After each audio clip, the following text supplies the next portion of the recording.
예, 안녕하세요. 수서동행교회 정남 목사입니다. 예, 오늘도 하나님의 말씀을 사모하시고 또 말씀의 갈급함 때문에 이 한 주의 시작, 이 월요일 날 또 하나님 앞에 나오신 여러분, 말씀 앞에 나오신 여러분, 주님의 이름으로 축복하고 환영합니다.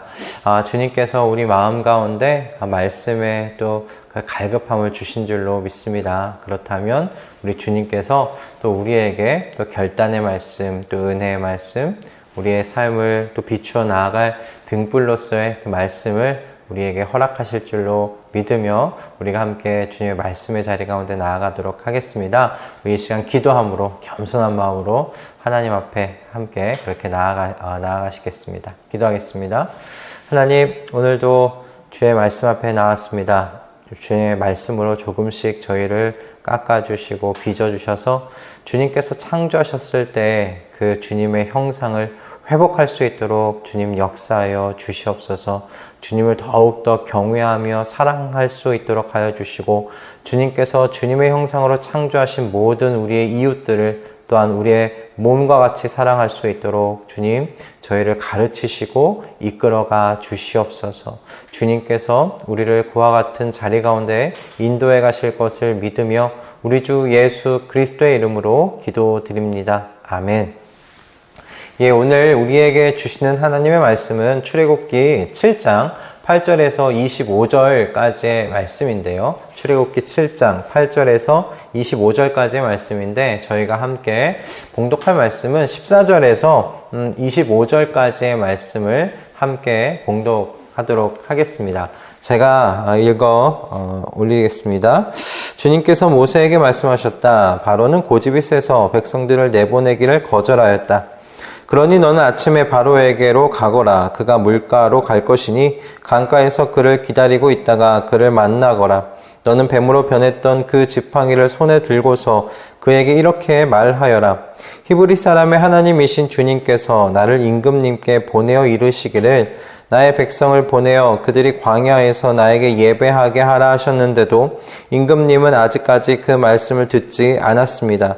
그래서 주님께서 말씀하시기를 이제 주님께서 친히 주님임을 임금님께 기어이 알리고야 말겠다고 하셨습니다. 보십시오. 내가 쥐고 있는 이 지팡이로 강물을 치면 이 강물이 피로 변할 것입니다. 강에 있는 물고기는 죽고 강물에서는 냄새가 나서 이집트 사람이 그 강물을 마시지 못할 것입니다. 주님께서 다시 모세에게 이르셨다. 너는 아론에게 이르기를 지팡이를 잡고 이집트의 모든 물, 곧 강과 운하와 늪과 그 밖에 물이 고인 모든 곳에 손을 내밀라고 하여라. 그러면 그 모든 물이 피가 될 것이며 이집트 땅 모든 곳에 피가 괴일 것이다. 나무 그릇이나 돌 그릇에까지도 피가 괴일 것이다. 모세와 아론은 주님께서 명하신 대로 하였다. 모세가 바로와 그의 신하들 앞에서 지팡이를 들어 강물을 치니 강의 모든 물이 피로 변하였다. 그러자 강에 있는 물고기가 죽고 강물에서 악취가 나서 이집트 사람들이 그 강물을 마실 수 없게 되었다. 이집트 땅의 모든 곳에 피가 괴었다. 그런데 이집트의 마술사들도 자기들의 술법으로 그와 똑같이 하니 주님께서 말씀하신 대로 바로가 고집을 부리면서 그들의 말을 듣지 않았다. 이번에도 바로는 이 일에 아무 관심도 없다는 듯이 발길을 돌려서 궁궐로 들어갔다. 이렇게 하여서 강물을 마실 수 없게 되니 모든 이집트 사람은 마실 물을 찾아서 강 주변에 우물을 팠다. 주님께서 강을 치신 지 2일에가 지났다. 아멘. 오늘 이 본문에 나오는 이 이야기는 하나님께서 이스라엘의 출애굽을 이제 실행하시기 위해 이집트에 내리는 10가지 이제 재앙들에 관한 말씀이 시작되는 그 초반의 이야기입니다. 그런데 저는 이 말씀을 오늘 좀 묵상하면서 한 가지 질문이 이게 생겼었습니다. 이게 무엇이냐면 왜 하나님께서는 단 한 번에 바로가 이스라엘을 내보낼 수 있는 이적과 표징을 보여주지 아니하셨을까라는 거예요. 강력한 이적을 행하셨으면 바로가 이스라엘 백성 단 한 번에 이렇게 풀어주지 않았겠느냐, 내보내지 않았겠느냐라는 질문이 이렇게 생겼어요. 왜 이렇게 힘드시게, 힘드시다는 표현이 맞지 않을 수 있겠지만 왜 이렇게 점진적으로 이렇게 이적을 행하셨느냐라는 그런 의문이었습니다. 분명히 하나님께서는 이 바로의 강팍함을 단 한 번에 꺾어버리실 수 있는 권능을 가지고 계신 그런 하나님이시잖아요. 이 하나님, 우리가 믿는 하나님 어떤 하나님이십니까? 온 우주를 창조하시고 온 우주를 당신의 그 손 위에서 다스리시는 그 절대자 하나님이십니다. 창조주세요. 그런 분께서 이 바로의 강팍함을 단 한 번에 꺾으실 수 없으시다? 아이러니죠. 넌센스 아니겠습니까? 단번에 꺾지 못하실 리가 없으세요. 그런데 왜 이렇게 힘들게 일하실까라는 그런 질문이 저희들이 보는 눈에 이렇게 힘들게 이렇게 번거롭게 일을 하실까라는 질문이 생긴 거예요. 이 질문에 대하여서 하나님께서 9장 15절과 16절로 답변하신 것을 찾아볼 수가 있었습니다. 내가 팔을 뻗어서 무서운 질병으로 너와 너의 백성을 쳤다면 너는 이미 세상에서 사라졌을 것이다. 너에게 나의 능력을 보여주어 온 세상에 나의 이름을 널리 알리려고 내가 너를 남겨두었다. 하나님께서 바로에게 하신 말씀이에요. 지난주 금요일 날 저희가 함께 나누었던 말씀 그대로입니다. 하나님께서 이집트에서 행하는 표적과 이 이적들은 온 세상으로 하여금 하나님께서 주님이심을 알게 하시려는 것이었어요. 그것이 목적이셨어요. 진정한 주님이 누구냐? 이것을 이 이집트 땅에서 행하는 표적과 이적을 통해 온 세상 가운데 알게 하시려는 하나님의 목적이셨다는 것과 또 한 가지는 이 이적과 표적을 바라보는 이 이스라엘 백성들에게 있죠. 이 이스라엘 백성들은 이집트 땅에 이렇게 연이어서 퍼부어지는 하나님의 이 이적과 표징들로 말미암아 우리가 섬기는 이 하나님만이 오직 유일하신 하나님이시구나 라는 겁니다. 자신들을 억압하고 억제했던 그 이집트, 그 세계관 속에, 당시 중근동 세계관 속에 1인자였던 최강자였던 이집트, 이거 이집트 하나님 앞에 아무것도 아니었구나. 하나님이 최고이신 하나님이시구나. 그분이 유일하신 신이구나. 다른 모든 신들은 다 우상에 불과하구나. 이것을 하나님께서는 이스라엘 백성들의 마음 가운데 똑똑히 새기실 수 있었지 않았을까 싶습니다. 이 10가지 재앙은 그런 목적을 또 이스라엘에게 두고 있었어요. 그러므로 여러분 출애굽에 기록되어 있는 이 10가지 재앙들을 오늘날 읽어가는 우리 하나님 나라 백성들에게는 이 말씀은 동일하게 이렇게 적용되리라 생각이 듭니다. 우리 모두가 주로 섬기는 이 여호와 하나님께서 진정 오직 유일하신 주님이시라는 것을 오늘 이 말씀을 읽어가면서 이 출애굽기 나와 있는 이 10가지 재앙들을 저희가 함께 읽고 묵상해 가면서 그것이 우리의 마음 가운데 깊이 온전하게 새겨질 수 있기를 바랍니다. 또한 나 외에 다른 신을 섬기지 말라, 다른 신을 내게 있게 하지 말라라고 출애굽기 20장에 십계명을 주시면서 하셨던 그 주님의 말씀을 따라서 하나님께서 이집트 안에 있는 우상 하나하나를 깨부시고 계시는 것과 같이 그 우상들의 모습이 우리 안에 있지는 않은지 또 살피시는 한 주간의 이 말씀의 묵상의 시간이 되실 수 있기를 바라요. 오늘 이 말씀은 하나님께서 하나님의 지팡이로 이 바로의 지팡이를 삼킨 이적이 사실 앞에 나와 있죠. 모세를 통하여서 하나님께서 지팡이를 바로의 앞에 던지면 그 지팡이가 뱀으로 변하도록 할 것이라고 그러니까 하나님께서 말씀을 하십니다. 그리고 그 말씀대로 돼요. 그런데 바로 옆에 있었던 마법사들도 똑같은 그런 현상을, 그런 일을 또 똑같이 해요. 지팡이를 던지니 뱀으로 변합니다. 그런데 하나님께서 이 바로의 이 마법사들이, 마술사들이 변하게 했던 지팡이를 삼켜버리게 하죠. 이 말씀에 대한 견해가 참 여러 가지가 있습니다. 왜 하나님께서 사실 이 지팡이를 뱀으로 변하게 하셨을까라는 질문에서부터 시작되는 거예요. 굉장히 많은 동물들이 있었잖아요. 왜 다른 동물들이 아니고 굳이 뱀이었을까라는 건데, 여기에 대한 견해가 여러 가지가 있습니다. 당시에 바로를 상징하는, 또 바로를 상징하는 것이 이 애굽 땅에 있는 코브라라는 뱀의 형상이었잖아요. 바로의 왕관에 늘 이 뱀의 코브라의 모습이 이렇게 나와 있는 것을 여러분 영화 속에서도 보셨을 거라고 생각이 듭니다. 그렇게 봤을 때 이 코브라의 형상은 사실 바로의 상징과 같았어요. 바로의 권위를 의미하는 상징과 같았던 것이죠. 그러므로 하나님과 애굽이라는 이 우상과의 대립의 관점에서 봤을 때 왜 하나님께서 이 지팡이를 뱀으로 변하게 하셨는가 라는 이 견해 중에 저는 이제 바로의 형상, 바로를 상징하는 이 코브라로 이 뱀으로서의 형상을 이렇게 드러내는 것, 그리고 그것을 하나님께서 잡아먹게 하심으로 말미암아, 삼키게 하심으로 말미암아 누가 진정한 권위자인지를 드러내시는 그 이야기로 8절에서 13절의 말씀을 하나님께서 그렇게 사용하셨다라고 저는 보는 견해에 저도 동의합니다. 하나님께서 바로를 상징하는 뱀으로 변하게 하시고 그 뱀들을 삼키셨어요. 그러므로 하나님께서 바로보다 위에 있는 권위자라는 사실을 이 말씀을 통해, 이 이야기를 통해 드러내시는 겁니다. 하나님의 권위와 능력이 닿지 않는 곳이 없다는 거예요. 당시 중근동 세계관 속에서 1인자는 이집트였고, 이 이집트의 제1인자는 바로였어요. 하지만 그 바로보다 하나님께서 위에 계시다는 거예요. 하나님이 유일하신 권위자시라는 거예요.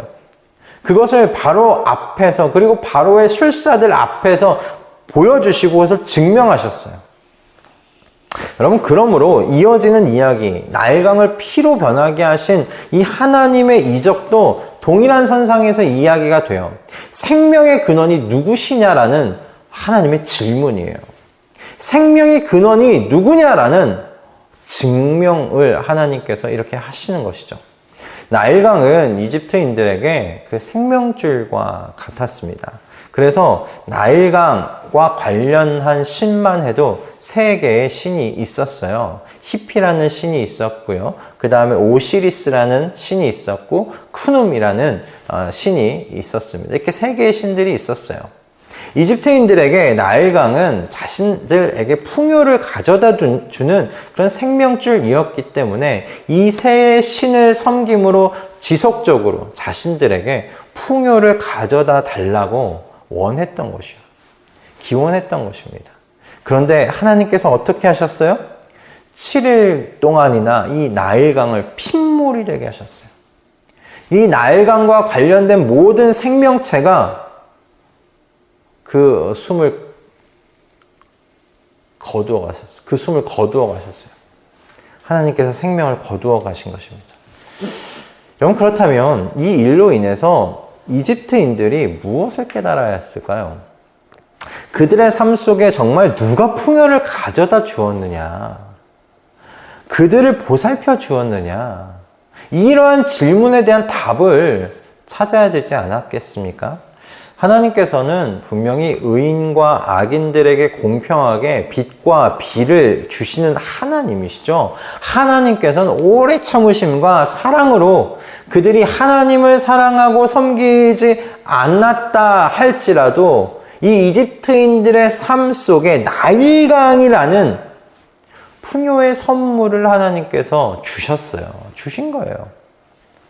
그러므로 바로와 이집트 사람들은 지금 자신들이 지금까지 나일강으로부터 얻은 풍요와 이 풍성한 열매가 유일하신 하나님, 유일하신 여호와 하나님으로부터 말미암았다는 것을 이 이적을 통해서 깨달았어야 했어요. 그분이 오직 유일하신 온 세상의 주님이시라는 사실을 이 첫 번째 이적에서 사실 깨달았어야 되는 것이죠. 자신들이 섬겼던 3개의 신, 히피, 오시리스, 쿠눔, 이 3개의 신에게 강이 핏빛으로 변했을 때 빌지 않았겠어요? 제사 드리지 않았겠어요? 그러나 7일간이나 7일간이나 이 나일강은 계속 핏빛이었어요. 핏물이었어요. 깨달았어야 되는 거예요. 누가 이 나일강을 우리에게 주었느냐? 누가 우리에게 이 나일강을 통해 풍요로움을 허락해 주셨느냐? 이 풍요를 누리게 하셨느냐? 깨달았어야 했어요. 그리고 이스라엘 백성들에겐 그렇지. 우리가 섬기는 주님께서 온 세상의 유일하신 주님이시지. 나일강의 때마다 홍수를 일어나게 하셔서 그 땅이 계속 비옥하게 하셨던 것, 그거 이집트 사람들이 섬기는 그 세 개의 신 때문이 아니라 여호와 하나님이 해주신 것이지 우연하게 일어난 일이 아니라는 사실, 그것을 이스라엘 백성들은 이 이적을 통해서 마음 가운데 깨달았어야 또 했어요. 바로의 뱀을 삼키심으로 유일하신 권위자이심을 드러내셨던 그 하나님께서 오늘 우리에게 이 나일강의 이적을 통하여, 나일강의 이 재앙을 통하여 우리에게 물어오십니다. 똑같이 물어보세요. 내 삶의 생명의 근원은 누구냐라는 거예요. 내 삶의 생명의 근원은 무엇이냐는 거예요. 누가 네 삶의 풍요를 허락하였느냐? 너 풍요로우냐? 풍성한 삶을 살고 있느냐? 그렇다면 그 풍요로 누가 허락한 것이냐? 하나님께서 물어오시는 거예요. 이집트인들은 나일강의 풍요를 볼 때마다 분명히 그들이 섬겼던 세 개의 신에게 감사의 제사를 올렸을 거예요. 마땅히 하나님께 돌려졌어야 할 그 감사와 찬양이 우상들에게 돌아간 것이죠. 여러분, 그리고 또한 이스라엘 백성들도 마찬가지예요. 이 훗날에 동일한 죄를 범해요. 하나님께서 예레미야라는 선지자에게 다음과 같이 말씀하시면서 이스라엘의 죄가 무엇인지에 대하여 말씀하시는데요. 예레미야 2장의 말씀입니다. 참으로 나의 백성이 두 가지 악을 저질렀다. 하나는 생수의 근원인 나를 버린 것이고, 또 하나는 전혀 물이 고이지 않는 물이 새는 웅덩이를 파서 그것을 샘으로 삼은 것이다. 이스라엘의 그 죄가 무엇입니까? 생수의 근원인 하나님 여호와를 버린 거예요. 그리고는 본인들이 웅덩이를 팠다라고 해요. 본인들의 풍요를 위해서 새로운 웅덩이를 판 거예요. 그러나 그 웅덩이를 하나님께서 뭐라고 하시냐면 물이 고이지 않는 새는 웅덩이를 팠다라고 말씀하세요. 이집트인들이나 그리고 훗날 이스라엘 백성들이나 똑같은 죄를 짓고 있는 거예요. 어떠세요? 여러분에게 생명의 근원은 하나님이십니까? 아니면 하나님께서 이집트인들에게 은혜로 주셨던 것 같은 나일강, 여러분들에게 은혜로 주신 그 나일강, 그것을 여러분 하나님처럼 붙들고 살아가고 계십니까? 그것이 여러분들에게 생명의 근원과 같이, 생명줄과 같이 여러분 그렇게 그 나일강을, 하나님께서 주신 나일강을 붙잡고 살아가고 계십니까? 아니면 이스라엘 백성들과 같이 여러분이 힘껏 땀 흘려 판 새로운 웅덩이이십니까? 하나님께서 오늘 이집트에게 행하신 이적을 통해 분명하게 우리에게 가르쳐 주고 계십니다. 생명의 근원은 나다. 나일강은 내가 오래 참음과 그들을 향한 사랑으로 말미암아 그들에게 준 선물에 불과하다. 그 선물이 너희의 풍요의 근원이 될 수는 없다. 그렇게 하나님께서 말씀하고 계세요. 또한 여러분 스스로가 웅덩이 파고 있는 것이 있다면 주님께서 그 웅덩이에 대해 이렇게 말씀하세요. 물이 새는 웅덩이, 물이 새는 웅덩이, 결코 물이 고일 수 없는 웅덩이라고 말씀하시는 거예요. 그러니까 잠깐 물이 고일 수는 있어요. 우와, 물이 있네, 물이 모이네 라고 볼 수는 있겠지만 결국엔 어떻게 되는가? 그 웅덩이는 시간이 흘러갈수록 바짝 말라버릴 수밖에 없는 웅덩이라는 거예요. 아무 쓸모없는 웅덩이라고 하나님께서 말씀하고 계십니다. 여러분, 이 말씀을 붙잡고, 오늘 이 출애굽기의 말씀을 붙잡고 우리 자신을 돌아보는 하루가 되었으면 해요. 그리고 앞으로 이제 계속 다뤄질 출애굽의 이 나머지 9가지 또 이 재앙을 통해 내 안에 우상이 무엇이 있었는지를 또 살펴보는 시간이 되었으면 합니다. 하나님께서 여러분 어떻습니까? 여러분에게 진정으로 생명의 근원이 되고 계십니까? 여러분에게 재물이 또는 소유하고 있는 집과 아파트가 여러분의 나일강이진 않습니까? 여러분의 이 생명줄처럼 붙잡고 있는 것은 아닙니까? 여러분이 열심히 파고 있는 학벌과 스펙과 그 회사에서 주는 어떤 직위, 이것이 여러분들에게 또 생명줄과 같은 그런 새로 판 웅덩이는 혹시 아니십니까? 오늘 하루 중에 우리 자신을 돌아보는 조용한 그런 시간을 가졌으면 합니다. 나는 주님께서 은혜 가운데 주신 이 나일강만을 바라보며 살지는 않고 있는지, 그 나일강을, 하나님께서 주신 은혜로 주신 그 나일강을 나의 유일한 생명줄처럼 여기면서 살아가고 있지는 않은지, 나는 내 힘으로 또 새로운 웅덩이를 파고 있지는 않은지, 우리 한번 우리 자신을 돌아보고 살펴보는 이 하루의 시간이 되었으면 좋겠어요. 광야에 여러분, 새 강줄기를 만드시는 분은 하나님이세요. 광야에 새로운 강줄기를 만드시는 하나님이 영원히 우리의 주님이신 줄을 우린 믿고 고백하는 줄로 믿습니다. 여러분, 그분이 우리의 생명의 근원 되심을 우리 믿음으로 고백하며 살아내시는 또 이 한날 되실 수 있기를 바랍니다. 우리의 생명의 근원은 여호와 하나님 한 분이십니다. 우리의 생명의 근원은 광야 가운데 강줄기를 만드시는 하나님이신 줄로 믿습니다. 할렐루야. 기도하겠습니다. 하나님, 오늘 이 말씀으로 우리 자신을 돌아보게 하신 주님을 찬양합니다. 주님, 이집트인들에게 선물로 주셨던 그 나일강이 그들에게 생명줄과 같은 것이 되어버렸습니다. 주님께서 선물로 주신 것이 그들에게는 움켜쥐며 이것이 내 유일한 생명줄이야 라고 그것을 붙잡고 살아가는 그 우상이 되어 버렸습니다. 주님께서 그 우상을 깨트리실 때 그들이 깨어났어야 하는데 그들의 강팍함으로 말미암아 주님께로 돌아가지 못한 것을 또한 보게 됩니다. 주님, 우리가 붙잡고 있는 주님의 선물은 무엇입니까? 주님께서 은혜 가운데 주신 그 나일강과 같은 것은 무엇입니까?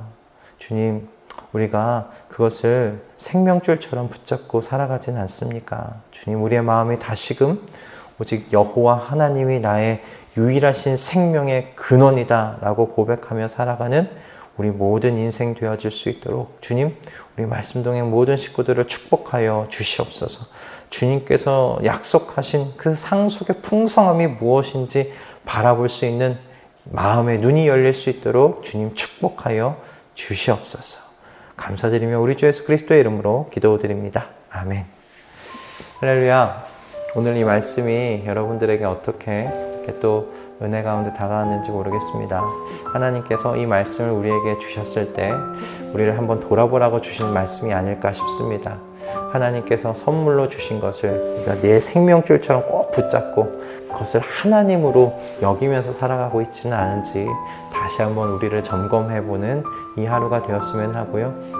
하나님이 나의 생명의 근원이시지, 오직 하나님이 모든 것의 권위자시지, 그것을 다시 한번 고백드리며 그렇게 그 믿음을 붙잡고 오늘 하루 또 승리하실 수 있기를 주님의 이름으로 축복합니다. 여러분, 우리는 또 내일 아침에 또 이어지는 하나님의 말씀을 가지고 또 우리 자신을 점검하는 시간으로 또 만나도록 하겠습니다. 여러분, 오늘 하루 승리하시고요. 내일 아침에 뵙겠습니다.